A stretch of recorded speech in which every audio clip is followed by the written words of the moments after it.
what's up everybody? I'm outside, which is a great idea.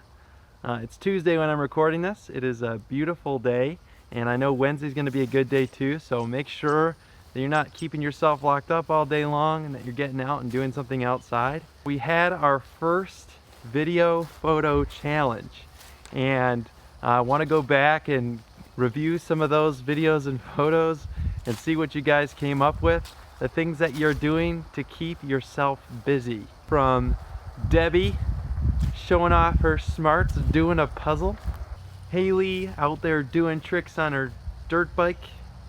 I too like to live dangerously. Jade was out there being all studious with a stack of books and doing her homework, which I'm sure you guys are all keeping up and getting at on your homework, right? Katie's doing what I will be doing later, which is making cookies. Corey's working on becoming the next Lang Lang, practicing her piano skills. And guys, there are just so many of you playing video games. I mean, I'm all about video games. I'm a gamer. I like to play.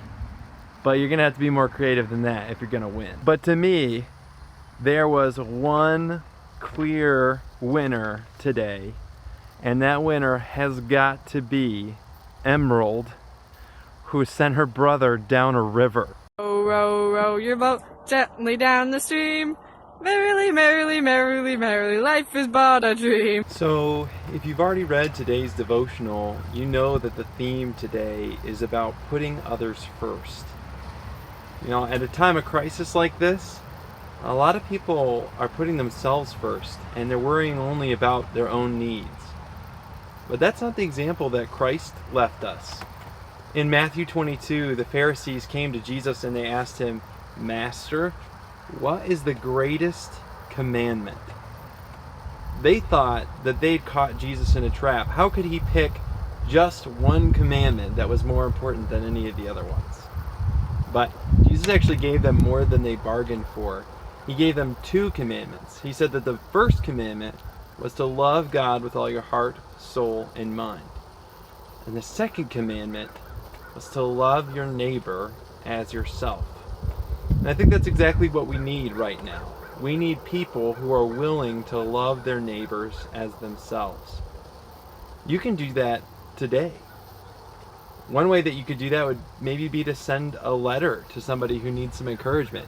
Maybe you want to send a letter to somebody from the youth group that you are missing or thinking of.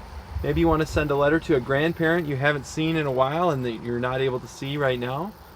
Maybe you could send a letter to a teacher. I know whether or not you realize it, your teachers miss you, and they're just as sad that you are that you can't be in school. And maybe they need a note of encouragement. Or you could really send one to anyone else that you could think of. I know that there are a lot of ways that you could reach out to people by text or email, but there's something really special about getting a letter in the mail.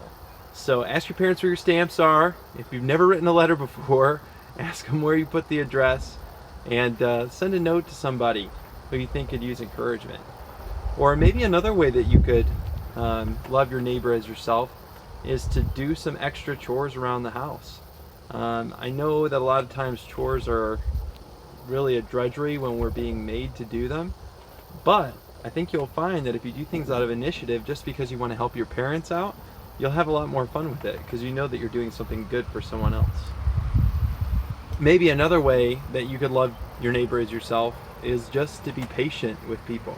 I know you're probably stuck in a house with the same few people for the next few weeks, and at some point or another, you guys are going to get on each other's nerves, and you're going to have to decide how you're going to react. But loving your neighbor as yourself means that you put aside your frustration, and you are patient and kind no matter how irritated you get.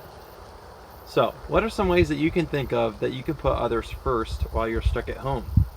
Think about it, and then go do it today. Well guys, that's today's video.